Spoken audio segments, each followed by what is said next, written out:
perfiles positivos, porque hoy hay muchos elementos que nos plantean que la generación que viene no necesariamente va a ser más educada que la anterior, y hoy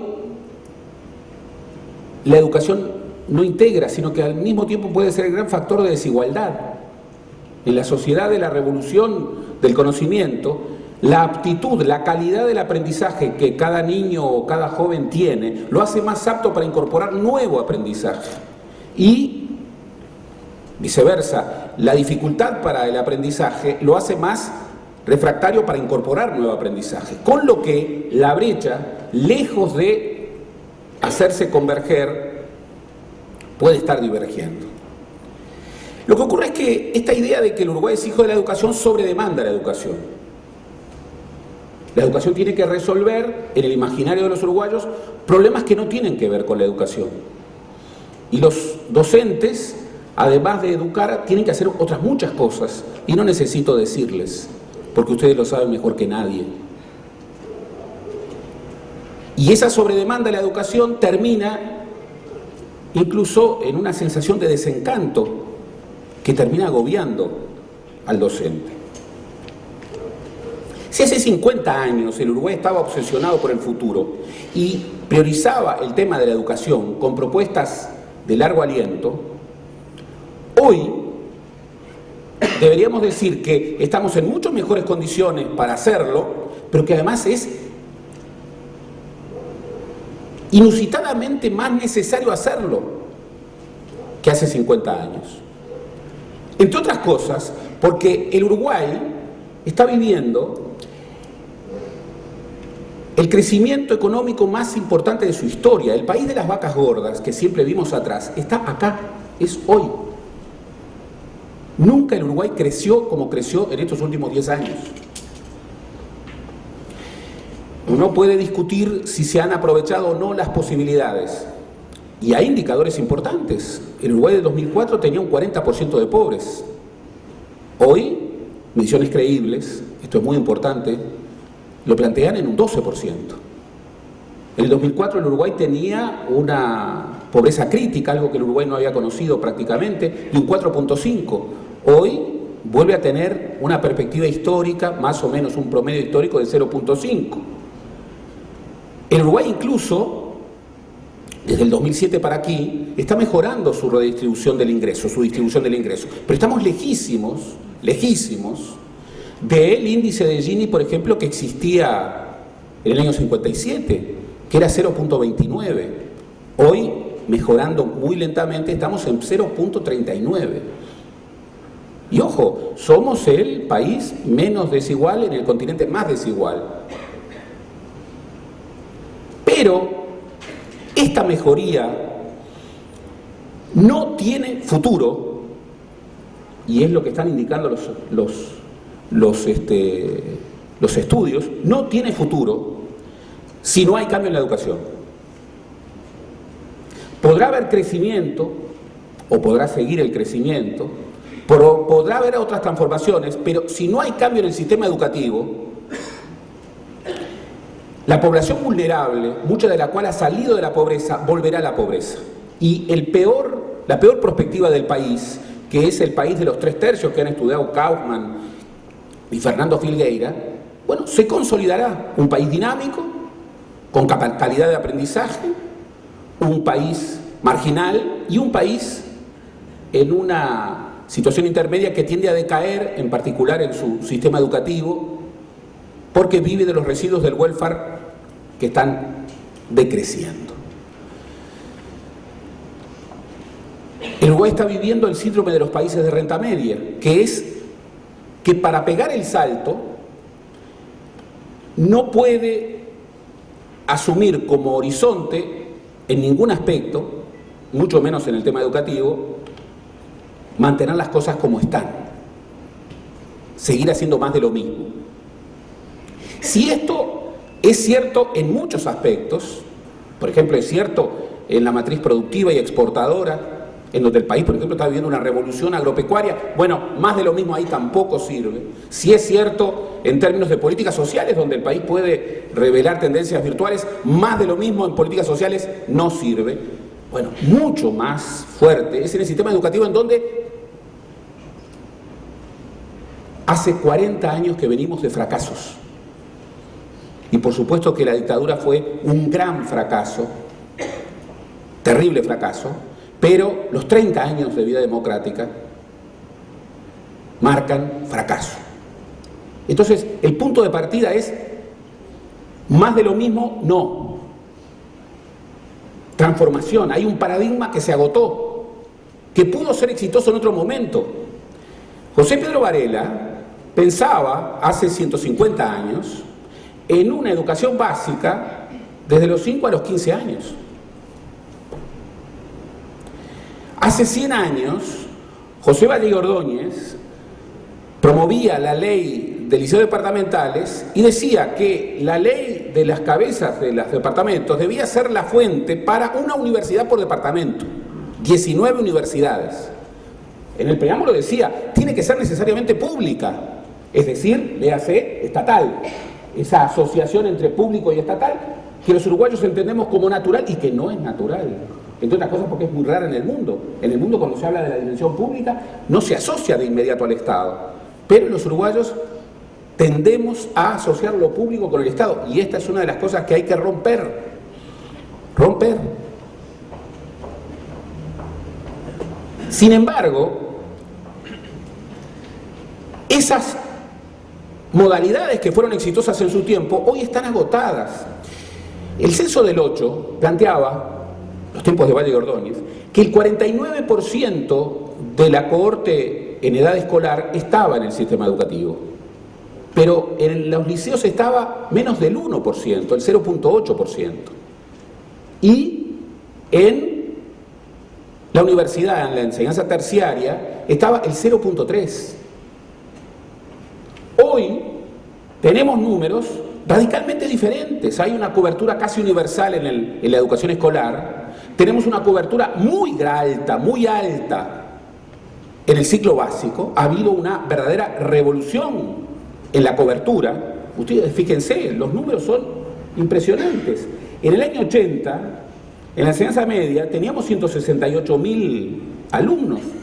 Hoy tenemos, en el 2010 en realidad tenemos 350.000, casi la duplicación. En primaria, en el año 80, teníamos 330.000 alumnos.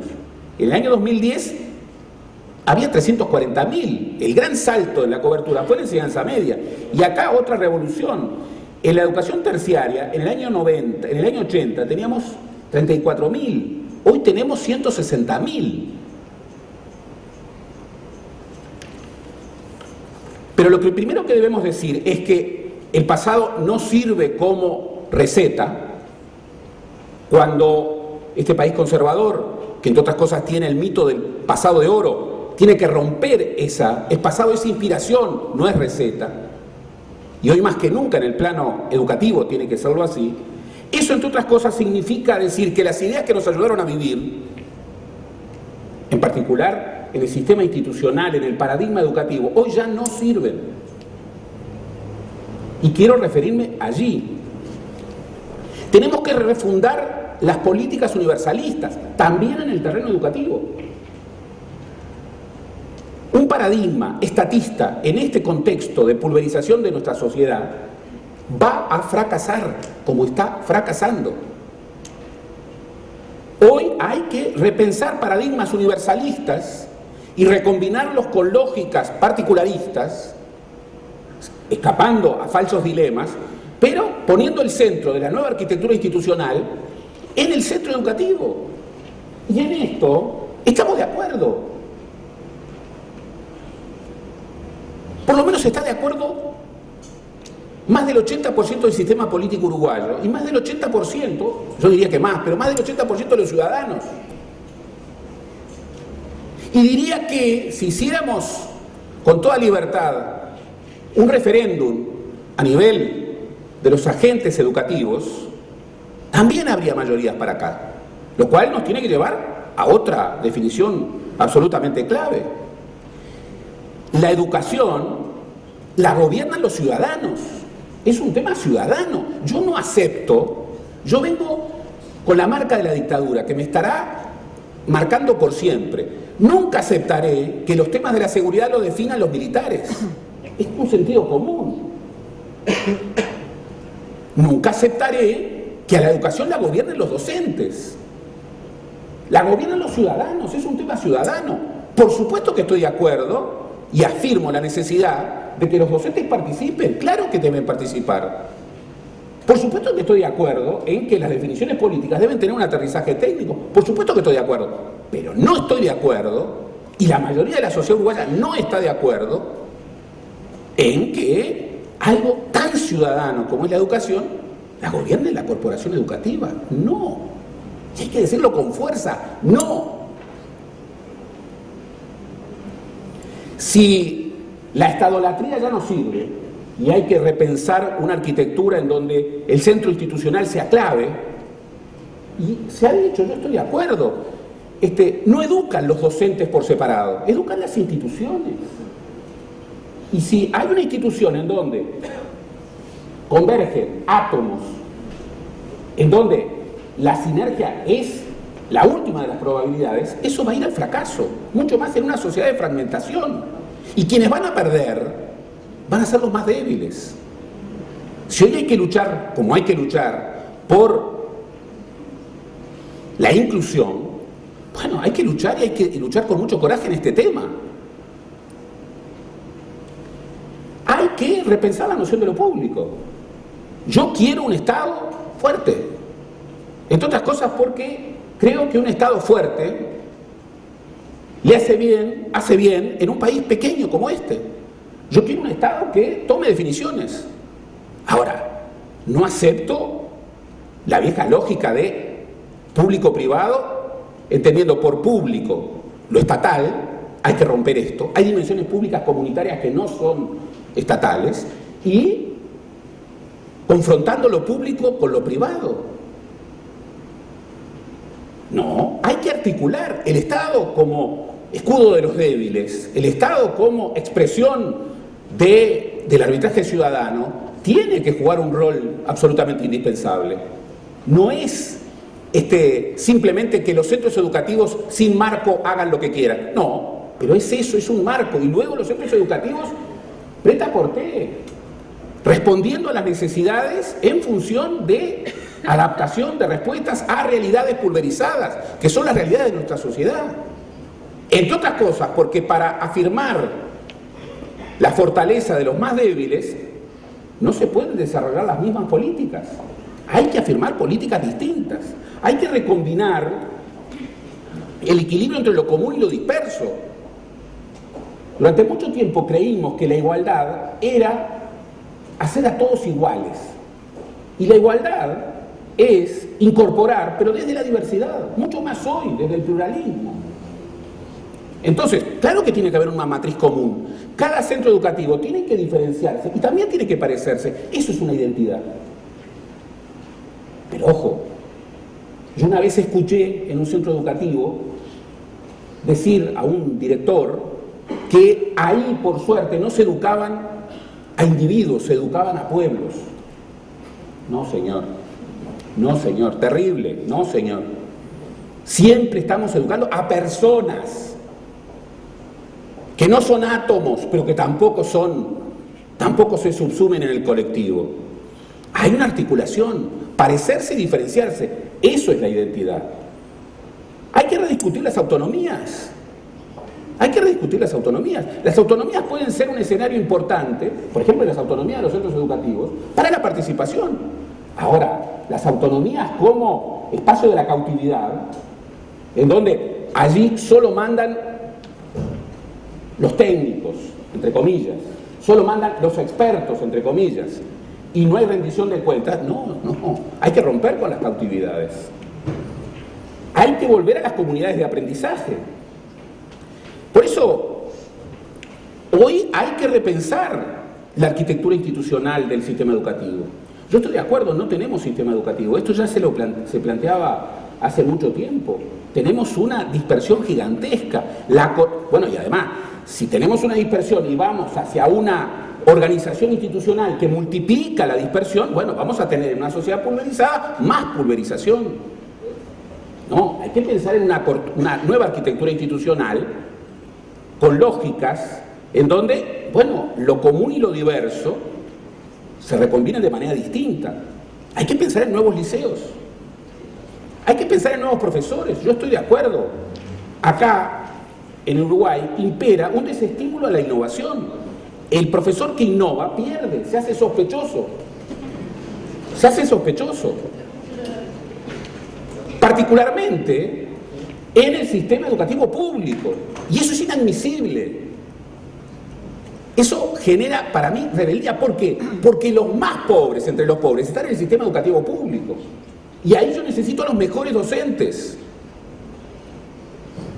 Y los docentes también responden a esto. ¿Por qué los docentes faltan mucho más en la educación pública que en la educación privada? A veces los mismos docentes. Por la falta de exigencia.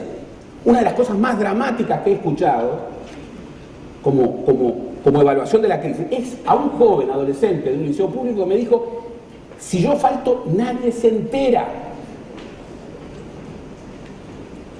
Es la despersonalización, la invisibilización del estudiante.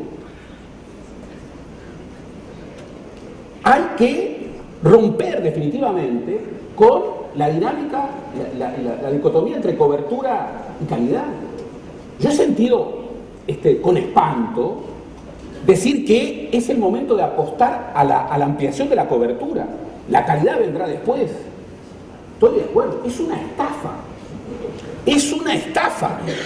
Porque eso, ¿qué es lo que está generando? Ciudadanos de primera y ciudadanos de segunda. Y yo no quiero ese país. Entonces, no hay negociación posible. Cobertura y calidad. Y si yo quiero incluir educación de calidad, y tendré que crear una arquitectura institucional para eso. Y hay que repensar la pequeña escala. Por eso yo diría, y estoy terminando, ¿la arquitectura institucional como está sirve? No.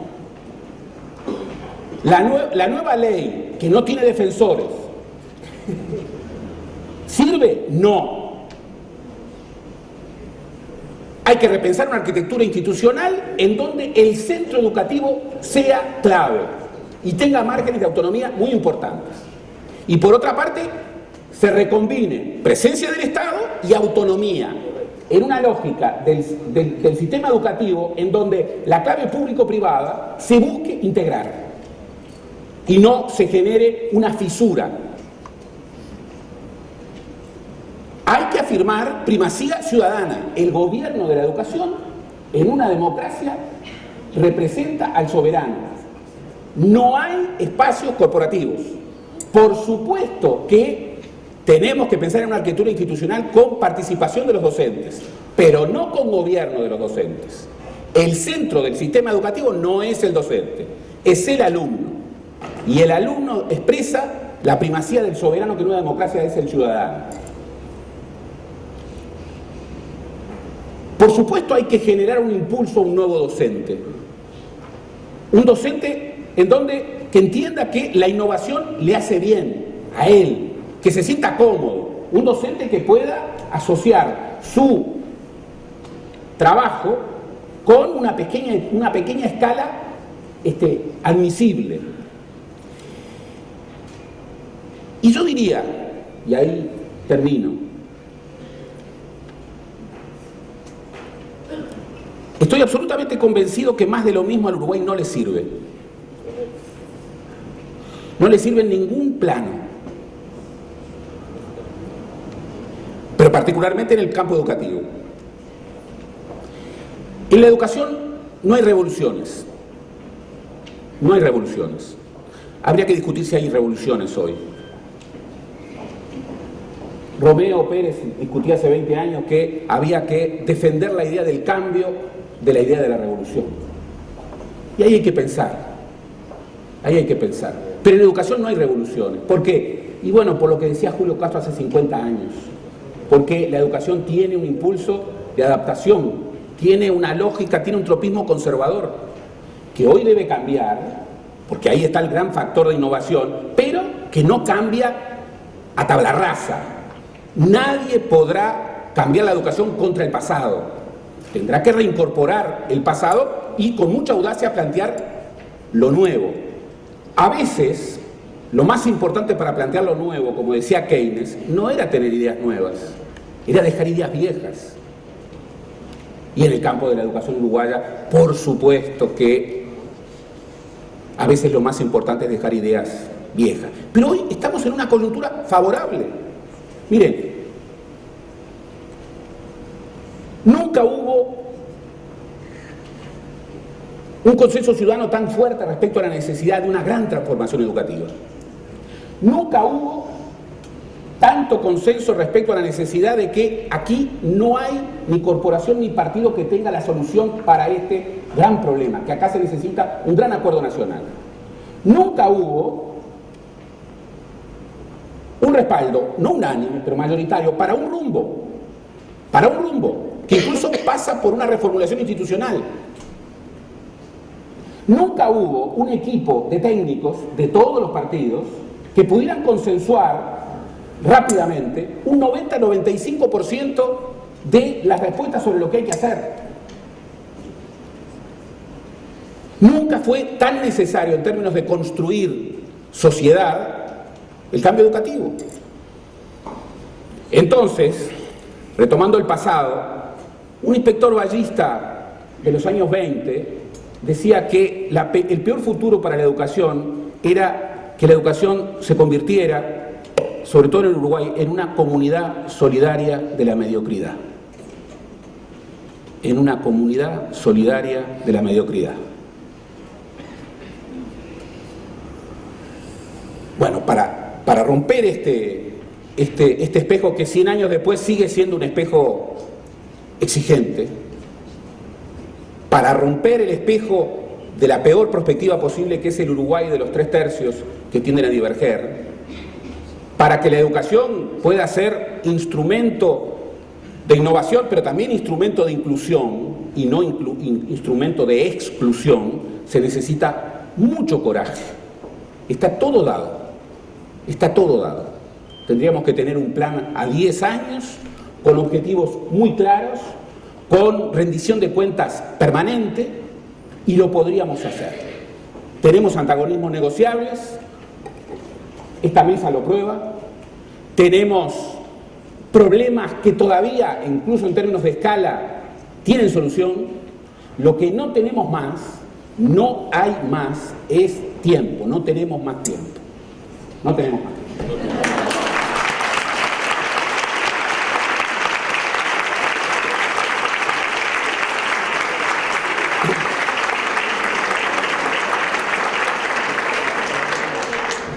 Gracias, Gerardo. Comenzamos con el diálogo. Pablo, tus preguntas. Bueno, mantenemos el orden inicial. Bueno, muchas gracias por las preguntas. Son dos, pero son realmente muy interesantes. Una es plantear un currículum en la carta en una sociedad con tanta iniquidad, como se ha planteado en el panel anterior, no implica afianzar las diferencias, las inequidades sociales. Con el mayor de los respetos, es todo lo contrario. Es decir, un marco curricular común. Yo creo que acá diferenciar dos conceptos.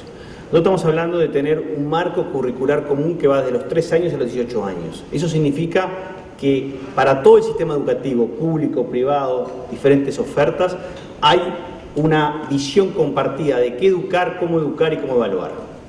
Dentro de ese marco educativo curricular común, hay diversidad de centros educativos, como bien decía Gerardo, que plantean su traje a medida o su vestido a medida, pero no es un traje a medida sin tener en cuenta el marco curricular de referencia. Los países que más progresan en educación, si uno lo observa, es aquellos países que combinan un marco curricular común para todos con libertad, responsabilidad y rendición de cuentas a nivel de los centros. Entonces yo creo que es justamente una respuesta a la inequidad el tener la capacidad de actuación a nivel del centro educativo en un marco de referencias universalistas.